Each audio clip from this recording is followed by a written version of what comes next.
오늘 설교 제목이 사실 뭐냐면 이겁니다. 같이 한번 읽어볼까요? 시작. 야, 너도 축복받을 수 있어. 자, 우리 주변 친구들한테 한번 인사하겠습니다. 야, 너도 축복받을 수 있어. 시작. 또 억양을 그렇게까지 따라하지 않아도 돼요. 자, 한 번 더 인사하겠습니다. 너도 축복받을 수 있어. 너도 축복받을 수 있어. 여러분, 축복받고 싶어요? 설마 안 받고 싶은 사람 없을 것 같아. 나는 복 받기 싫어요 이런 사람 있어요? 없어요. 그러면 한번 물어볼게요. 나는 진짜 어떤 축복을 받고 싶나? 뭐 우리의 삶 속에 여러 가지 문제가 있죠. 지금 뭐 학업에 대한 고민을 하는 친구들도 있을 것이고, 꿈에 대한, 진로에 대한 고민을 하는 친구들도 있을 것이고, 또 미래에 대한 염려나 불안함이 있는 친구들도 있을 것이고, 또 가정에 대해서 어려움을 가지고 있는 친구들도 뭐 나는 모르지만 있을 수 있고, 친구 관계에 대해서 어려움을 가지고 있는 친구들도 분명히 있을 수 있다라고 하는 거예요. 근데 우리 문제가 어쨌든 여러분 풀어져야 되고 해결돼야 되는데, 나는 어떤 축복을 좀 누리고 싶나? 지금 하나님께서 어떤 길을 좀 열어주셨으면 좋겠나? 체크해 보았으면 좋겠어요. 다 했다고 생각하고 넘어가겠습니다. 어쨌든 여러분 축복을 받아야 돼. 축복을 받아야 돼. 그런데 오늘 여러분 우리가 읽은 본문에는 여러분 어떤 사람이 나오는지 아십니까? 이름이 뭐예요? 아브람이 나오는데, 제가 설교할 때 그냥 아브라함이라고 지칭해서 그냥 설교하겠습니다. 아브라함이라는 사람이 나오죠. 그런데 이 아브라함에게 여러분 주어지는 수식어가 하나 있어.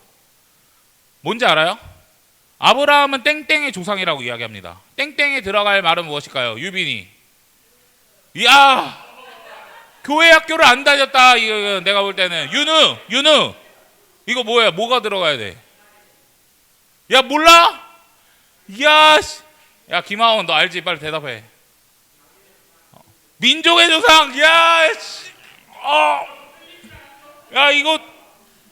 이거 어떡하지? 하민아, 믿을 사람 너밖에 없다. 뭐냐? 믿지 마세요. 야, 이거 진짜 어떡하냐? 장하윤, 뭐야 이거? 몰라?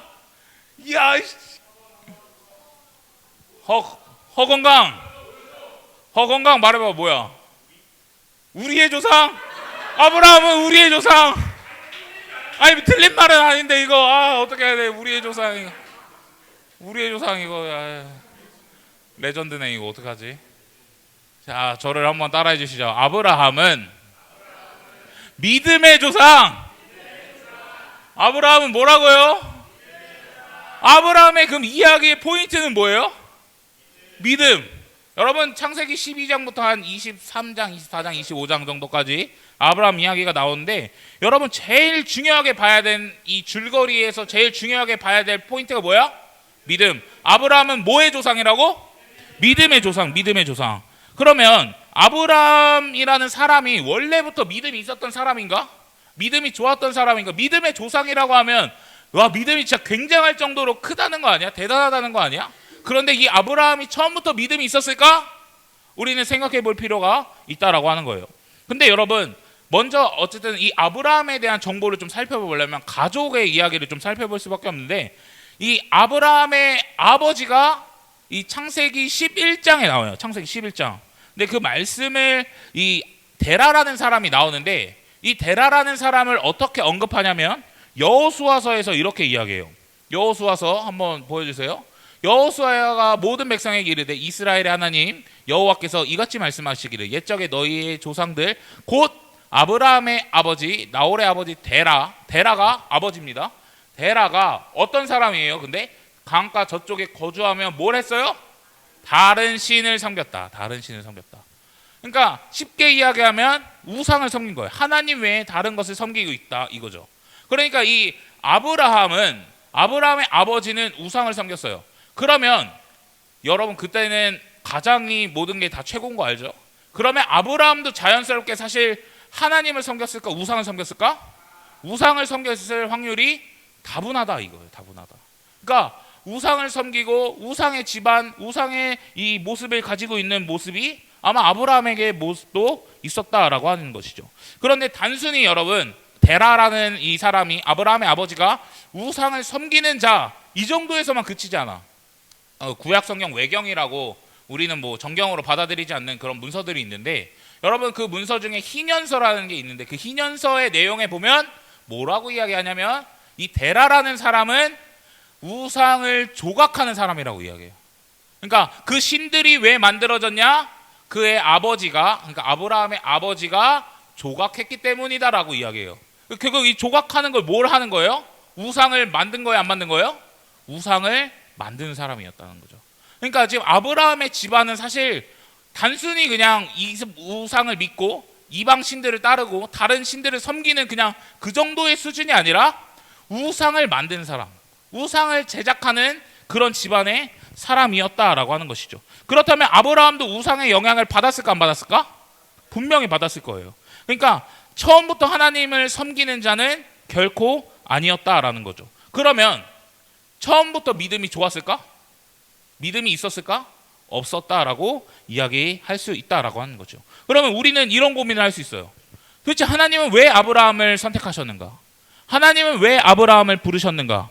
이렇게 저는 생각해 볼 수 있다고 생각해요. 우리는 그런 고민이죠. 믿음이 없는데 처음부터 우상의 집안에서 살아왔고 아무것도 뭔가 구원받고 이렇게 큰 도구로 사용될 만한 자격 없어 보이는 이 아브라함을 하나님께서 왜 선택하셨을까?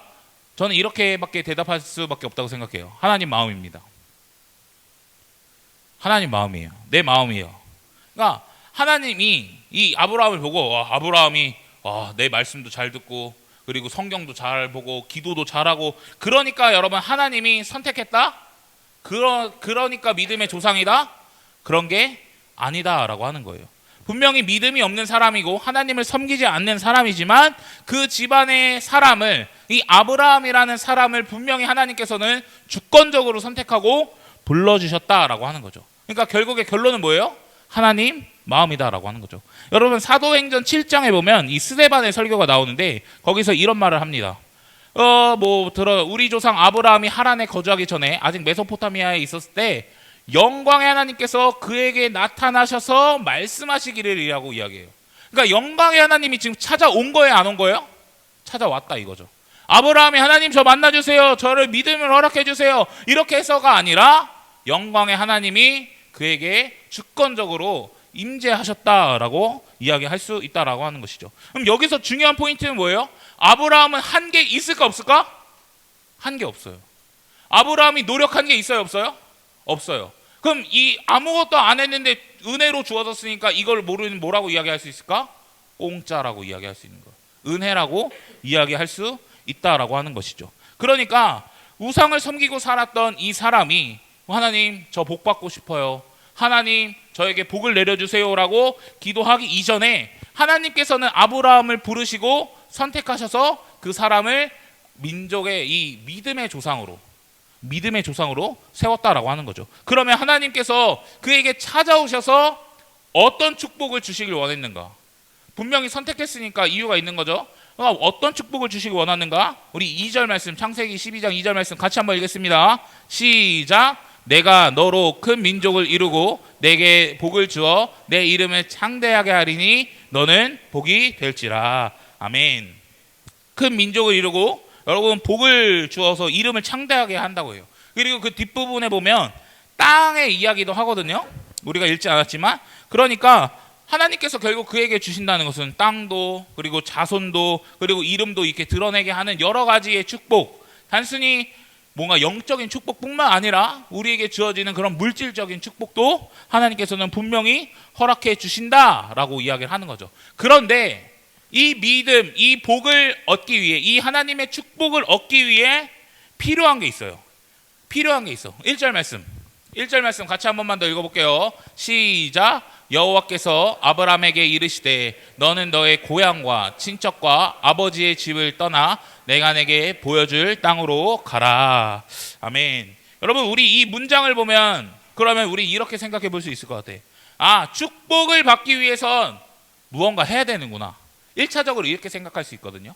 축복을 받기 위해서 무언가 해야 되는구나, 내가 노력해야 되는구나, 내가 열심히 해야 되는구나, 이렇게 생각할 수 있어. 그런데 사실 이 본문은 적어도 창세기 12장에 내서 나오는 이 복은 여러분들이 노력하거나 여러분들이 무언가 해서 얻어지는 복을 이야기하는 것이 아닙니다. 여러분 신명기라는 책 보면 창세기, 출애굽기, 레위기, 민수기, 신명기라는 성경에 보면 이런 문장이 자주 나와요.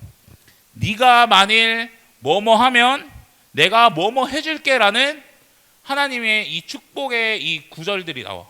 그러니까 네가 이렇게 하면, 네가 뭐 하나님 말씀을 잘 따르면 내가 복을 줄게.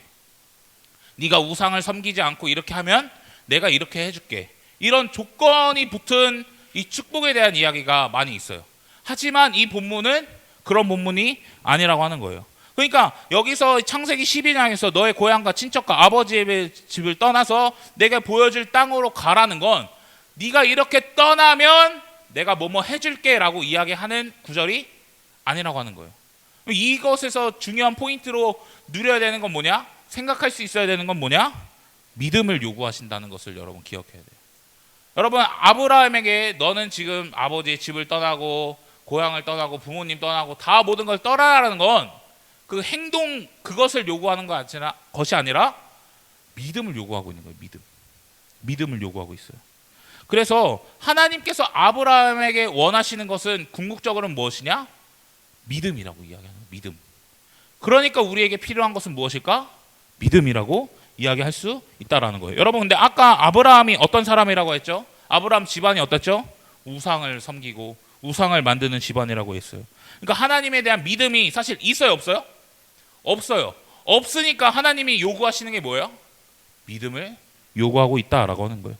그러니까 이제는 모든 편안함들을 다 내려놓고 내가 가지고 있는 익숙함과 편안함과 그런 모든 것들을 다 내려놓고 하나님은 이렇게 이야기하는 거죠. 야, 다 내려놓고 나 따라와. 다 내려놓고 나를 믿고 나를 신뢰하면서 따라와. 나 너에게 복을 줄 거야. 나 너 축복해 줄 거야. 나 믿고 따라와라고 창세기 22장 1절은 이야기하고 있는 거예요. 그런데 여러분 여기서 또 한 가지 생각해 볼 포인트가 있어. 여러분 분명히 복 중에 하나님이 복을 주시겠다고 이야기하고 땅을 주신다고 이야기하고 이름이 창대해지게 한다고도 이야기했어요. 그런데 이 복 중에 여러분 민족을 세운다는 복이 있어요. 민족이 많아진다. 그런데 이 아브라함에게 치명적인 문제가 하나 있죠. 그것이 무엇입니까? 애를 낳을 수 없어요. 자, 11장 30절 말씀 한 장 넘겨주시면 아브라함의 아내거든요. 사레는 어떤 사람이에요? 임신하지 못하는 사람이에요. 임신하지 못하는 사람. 그럼 여러분 생각해봐. 어저께 이야기할 때 누군가가 자신이 남자와 정자가 합쳐져가지고 농담이고 어쨌든 여러분 분명히 낳아야 되잖아요. 그러면 정말 그렇게 뭐 남자와 정자가 합쳐지든 이렇게 할 수 있어야 되는데 불임의 여성이에요. 임신할 수 없는 여성이에요. 그런데 하나님은 축복하는 거죠. 너에게 복을 줄 거야. 어떤 복이죠? 너 자손이 많아질 거야. 너 민족을 이루게 될 거야. 근데 아브라함은 이거 신뢰할 수 있었을까? 믿음이 있을 수 있을까? 사실 쉽지 않다 이거예요. 쉽지 않다. 우리 눈에 보이기에 어때요? 불가능해 보이는 문제들이에요. 나이도 75살이야. 아브라함의 나이가. 야, 그 75살의 아기를 낳는다? 가능해요? 몰라. 나는 그런 사례가 있는지 모르겠어. 하지만 여러분 불가능해 보여요. 여러분 돈 생길 수 있어요? 땅? 생길 수 있어요. 그러니까 뭔가 가능성 있을 것 같아. 우리도 뭔가 돈 받을 수 있고 이렇게 다 땅도 받을 수 있고 이런 축복을 누릴 수 있는데 우리 생각에 불가능해 보이는 영역, 아기를 낳는 문제, 생명에 관한 문제 쉽게 믿을 수 있을까? 어렵다 이거예요. 그러니까 절대적으로 불가능한 일, 아브라함은 이게 쉽게 믿어졌을까? 우리는 쉽게 믿어지진 않았을 거라고 하는 거죠. 근데 하나님께서는 이렇게 불가능한 영역 속에서도 지금 우리에게 뭘 요구하시는 거죠? 믿음을 요구하고 있어요. 아브라함아, 너 이거 불가능해 보이지? 너 지금 살해, 아기 못 낳지? 불임의 여성이지? 그런데 나는 너에게 민족을 줄 거야. 나는 너로 인해 큰 민족을 이루게 할 거야. 이렇게 이야기하는 거예요. 그러니까 나는 너 복 줄 거야. 너가 불가능해 보이는 영역의 문제 내가 해결해 줄 수 있어. 나는 너에게 축복을 무조건 줄 거야. 돈도 주고 땅도 주고 너의 인생에 불가능해 보이는 그 인생의 문제도 해결해 줄 거야. 그러니까 뭐라고 이야기하는 거죠? 나 믿고 따라와. 나를 믿고 따라와. 나를 신뢰하면서 따라와. 내가 했던 말을 기억해. 내가 계속해서 언약을 외치잖아. 너 그것만 믿고 따라오면 돼 라고 이야기하고 있다라고 하는 거예요. 그럼 여러분, 사람의 반응은 두 가지예요. 여러분, 지금도 여러분들에게 하나님 분명히 이 메시지를 통해 믿음을 요구하시지만 우리의 반응은 아마 두 가지일 것입니다. 첫 번째는 뭐래, 뭐 불가능, 장난해 하나님 씨, 뭐 불가능한데. 그래서 이 믿음으로 나아가지 못하는 친구들도 있을 거고, 두 번째는 하나님의 그 부르심에, 그리고 하나님의 그 말씀에 믿음으로 붙잡는 사람이 분명히 있을 거예요. 그런데 여러분, 아브라함은 어떻게 했을까요? 아브라함은 어떻게 했을까? 불가능해 보이지만, 뭔가 다 안 될 것 같이 느껴질 수도 있겠지만 믿음으로, 분명히 믿음으로 반응했다라고 하는 거죠. 창세기 12장 4절입니다. 창세기 12장 4절 같이 한번 읽어보겠습니다. 시작. 이에 아브라함이 여호와의 말씀을 따라갔고 그와 함께 갔으며 아브라함이 하란을 떠날 때에 75세였더라. 아멘. 여러분, 아브라함 떠났습니까? 안 떠났습니까? 떠났어요. 뭔가 이해가 안 되고, 그리고 결과가 보이지도 않고, 어디로 가라 하는지도 모르고, 나이도 많고 아기도 못 낳는 불임이지만 말씀을 붙잡고 떠났다는 거예요. 여러분, 말씀을 붙잡고 그 말씀을 따라갔다. 이게 너무나 중요한 거예요. 여러분, 믿음은 뭘까? 믿음을 여러 가지로 정의할 수 있지만 오늘 이 믿음은 말씀을 붙잡는 게 믿음이에요. 하나님이 말씀하셨으면 그 말씀을 붙들고 신뢰하고 믿고 따라가는 게 믿음입니다. 그러니까 나 너에게 복을 줄 거야. 나 믿고 따라와. 그러면 우리는 어떻게 해야 될까요? 그거 믿고 따라가기만 하면 된다라고 하는 거죠. 여러분, 하나님께서 아브라함에게 이런 말을 합니다. 너는 복이 될지라라고 이야기하죠. 너는 복이 될지라. 그러니까 이게 복의 근원이 된다, 뭐 이런 말입니다. 그런데 제가 어떤 글을 하나 보게 됐어요. 이 성서마당이라는 이 저널이 있는데 거기에 기록된 이 곽초로 교수님의 글을 보니까 너는 복이 될지라를 좀 이렇게 해석합니다. 너는 복이 될지라를 너는 복의 표본이 될 것이다 라고 해석을 하고 있어요. 그러니까 이 아브라함 자체가 뭔가 복의 통로나 뭔가 복의 근원, 이 사람이 복의 근원이 된다, 이런 해석을 이야기하는 것이 아니라 복의 표본. 이 표본이라는 말이 뭐예요? 쉽게 말하면 샘플이잖아. 샘플. 그러니까 복의 샘플이 된다, 이런 것입니다. 그러니까 예시라고 하는 거예요. 예시. 복을 받는 예시를 누구를 통해 보여주는 거죠? 이 아브라함을 통해 보여주고 있다라고 하는 거예요. 그러면 이 아브라함을 통해 결국 하나님이 복받는 이 모습을 보여주는데, 복받는 비결을 보여주고 있는데, 그 비결은 뭐예요? 단 한 가지. 뭐야? 믿음. 여러분, 축복을 받는 비결이 뭐라고요? 믿음이라고. 그럼 우리가 축복을 받고 싶다면 뭐가 필요할까요? 믿음이 필요한 거예요. 그럼 우리 삶에서 가장 중요한 게, 복을 누리기 위해서 꼭 필요한 것이 있다면 믿음이 우리에게는 너무나 필요하다라고 하는 거예요. 그러니까 우리가 이 아브라함처럼 놀라운 복을 경험하기 원해서는 믿음을 간구해야 된다라고 하는 거죠. 갈라디아서 3장 9절 말씀입니다. 자, 갈라디아서 3장 9절 말씀 같이 한번 읽어볼게요. 시작. 그러므로 믿음으로 사는 사람들은 믿음의 사람 아브라함과 함께 복을 누리는 것입니다. 아멘. 여러분, 결국 믿음으로 사는 사람, 그 하나님의 말씀에 붙들려서 믿음으로 사는 사람은 아브라함과 함께 복을 누립니다. 할렐루야. 할렐루야. 아브라함이 경험했던 축복을 동일하게 경험하는 그 은혜를 누리게 된다는 거예요. 여러분, 아멘이십니까? 그게 누구한테 주어지는 거예요? 믿음으로 사는 사람에게 주어지는 거예요. 믿음으로 사는 사람은 아브라함이 누렸던 축복을 경험하게 되는 것입니다. 그래서 여러분, 저는 이 블레싱 집회가 여러분 토요일에 진행이 되잖아요. 정말 여러분들이 하나님의 축복을 정말 진하게 누렸으면 좋겠습니다. 아멘. 그래서 아브라함이 누렸던 그 동일한 은혜, 불가능해 보이는 영역들이 해결되고 우리의 인생의 문제가 풀어지고 하나님의 놀라운 축복을 경험하게 되는 일이 이번 집회를 통해 여러분 일어날 줄 믿습니다. 여러분, 아멘으로 여러분 취해야 돼. 아멘. 입을 열어서 여러분 아멘으로 취해야 돼요. 그래서 여러분, 복을 누리고 싶다면 여러분 믿음을 간절히 구하며 나갔으면 좋겠습니다.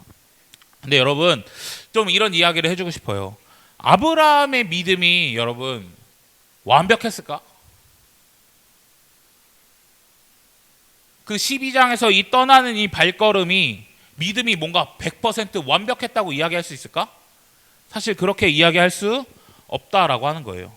그러니까 이 아브라함이 넘어지는 장면들이 너무나 많이 나오거든요. 근데 그런 모습들 보면 믿음이 뭔가 100% 완벽하고 완전하고 퍼펙트하고 이렇게 이야기하는 거 아니에요.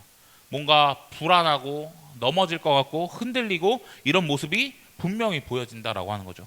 그런데 이 삼일교회 이 목사님이 송태근 목사님이 계세요. 근데 그분이 이 아브라함 설교를 하시면서 이렇게 말씀해 주셨습니다. 여러분, 아브라함이 믿음의 조상이라는 정의는 믿음이 좋아서예요, 좋아서가 아니에요? 좋아서가 아니라 믿음이 얼마나 은혜인가를 아브라함을 통해서 보여준다라고 이야기를 하고 있습니다. 여러분, 아브라함을 보면 계속해서 넘어져요. 여러분, 이런 이야기 들어봤는지 모르겠지만 결국에 이제 애굽으로 내려가는데 자기 아내를 와이프잖아요. 근데 누이라고 속여요. 누이라고 속여요.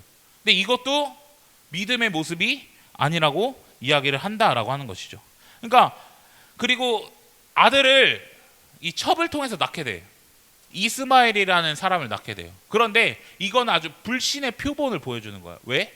하나님은 분명히 애를 주겠다고 약속했는데 그걸 신뢰하지 못하고 아기를 낳는 모습은 불신앙의 모습, 믿음이 없는 모습을 보여준다라고 하는 것이죠. 그러니까 믿음이 뭔가 굉장한 사람일 것 같았는데 믿음이 흔들리고 믿음이 좌절되고 낭망하고 쓰러질 때가 너무나 많이 있다라고 하는 거예요. 그러니까 이 믿음은 은혜라고 이야기할 수 있다라는 거죠. 그러니까 여러분, 우리의 믿음이 지금 좀 부족할 수도 있어. 우리가 하나님을 신뢰하는 것이 조금 약해지고 흔들릴 때가 있을 수 있어. 그렇지만 여러분, 하나님께서 우리가 믿음이 흔들린다고 해서 너는 믿음이 좀 부족한 것 같아, 너에겐 축복이 없어 라고 이야기하시는 분이 아니라 그 자그마한 믿음이라도, 그리고 그 흔들리는 믿음이라도, 흔들리고 좌절하고 쓰러질 때 있지만 그럼에도 믿음으로 하나님을 붙들고 그 말씀을 붙든다면 우리에게도 아브라함과 같은 동일한 은혜와 축복을 경험하게 된다라고 하는 거예요. 그러니까 여러분, 지금 내가 믿음이 작은 것 같아도, 내가 믿음이 연약한 것 같아도, 지금 내 신앙생활의 상태가 뭔가 좋은 것 같지 않아도 이 시간에 다시 한번 결단하면서 좀 나아갔으면 좋겠습니다. 흔들리지만, 부족하지만, 연약하지만 믿음으로 하나님 붙들겠습니다. 믿음으로 하나님께 나아가 내가 그 축복을 취하겠습니다. 여러분, 믿음으로 좀 고백했으면 좋겠어요. 근데 여러분, 그렇게 흔들리지만 결국에 이 믿음이 성장하고 자라나는 모습들이 성경에 나타나요. 아브라함의 모습에 나타나요. 여러분, 결국 이 아브라함은 이삭을 낳지 않겠습니까? 축복을 경험한 거죠. 하나님의 놀라운 은혜를 경험한 겁니다. 그리고 이 아들이 잘 자라고 있는데 하나님께서 이 아들을 바치라 그래요. 죽이라 그러죠. 그럼 여러분, 이때 여러분들이라면 어떻게 해요? 죽일 수 있어요? 나 같으면 못 죽입니다. 그런데 아브라함은 어떻게 해요? 데리고 와서 진짜 칼로 내려 찍으려고까지 하죠. 이게 뭐예요? 믿음이 있는 사람일까 없는 사람일까? 있는 사람이니까 그렇게까지 행동할 수 있다라고 하는 거예요. 그러니까 여러분, 지금은 우리의 믿음이 연약할 수 있어. 지금은 우리의 믿음이 부족할 수 있어. 그렇지만 나중에 계속해서 붙잡다 보면, 그 하나님의 축복을 경험하다 보면 우리의 믿음은 어느샌가 여기까지 자라있게 될 줄 믿습니다. 그러니 여러분, 믿음으로 간절히 구하며 나아갔으면 좋겠습니다. 그래서 우리의 삶의 문제를 좀 하나님께 올려드렸으면 좋겠어요. 하나님, 저 이런 삶의 어려움이 있습니다. 저 지금 재정에 대한 좀 어려움이 있는데요. 하나님, 저 우리 가정에 대한 좀 문제와 좀 어려움이 있습니다. 하나님, 제가 성적에 대한, 또 미래에 대한 두려움과 고민과 이 진로에 대한 걱정과 너무나 많이 있고, 하나님, 내 육신의 질병에 관해, 그리고 지금 내 삶에 대해 불만한 것들이, 힘들고 어려운 것들이, 나를 옥죄는 것들이 너무나 많이 있는데 하나님, 풀어지고 싶습니다. 하나님, 해결되고 싶습니다. 하나님의 축복과 놀라운 일들을 통해 내 생각에 불가능해 보이는 영역들이 하나님 해결되길 원합니다. 그러니 믿음으로 나아가오니 주님 축복해 주시옵소서. 여러분, 간절히 구하면서 이 아브라함이 누렸던 그 은혜를 여러분들 간절하게 구하며 나아갔으면 좋겠습니다. 그래서 여러분들의 모든 문제가 풀어지게 되는 줄 믿습니다. 아멘. 믿음으로 나아갈 때 여러분들의 인생의 문제가 해결되는 줄 믿습니다. 여러분들의 이 미래에 대한 두려움의 문제가 여러분 해결될 줄 믿습니다. 모든 문제들이 풀어질지어다. 하나님이 여러분들에게 지금 이야기하고 있습니다. 여러분, 하나님은 지금 우리에게 이렇게 말씀하고 계세요. 야, 너도 축복받을 수 있어. 할렐루야. 야, 너도 축복받을 수 있어. 하나님 지금 우리에게 이야기해요. 야, 너도 축복받을 수 있어. 그럼 우리에게 뭐가 필요한 거예요? 믿음이 필요한 거예요. 그러니까 하나님 지금 우리에게도 동일하게 믿음을 요구하고 있습니다. 그래서 야, 너도 축복받을 수 있어. 야, 나 너에게 무조건 복을 줄 거야. 네가 원하는 대로 나는 복을 줄 수 있어. 네가 불가능한 문제 해결할 수 있어. 그러니 믿음을 가지고 날 따라와. 흔들려도 괜찮아. 넘어져도 괜찮아. 좌절해도 괜찮아. 조금 흔들려도 나 이해해 줄 수 있어. 기다려 줄 수 있어. 내가 도와줄게. 이제는 믿음의 한 걸음 걸어가자. 나를 붙들고 말씀을 신뢰하고 믿음의 한 걸음 나아가자. 하나님 지금 우리에게 이렇게 말씀하고 계십니다. 여러분, 이 부름에 여러분 어떻게 응답하실 건가요? 간절히 소원하는 것은 여러분들 믿음으로 반응할 수 있기를 예수님의 이름으로 간절히 축복합니다. 그래서 하나님의 말씀을 좀 철저하게 신뢰하고 그 믿음을 가지고 좀 이 축복을 정말 취할 수 있는, 축복을 받아 누릴 수 있는, 그래서 여러분들의 인생의 모든 문제가 풀어질 수 있는 그런 은혜를 누리는 시간이 되기를 예수님의 이름으로 간절히 축복합니다. 아멘. 아멘. 우리 함께 찬양하고 좀 같이 기도했으면 좋겠습니다.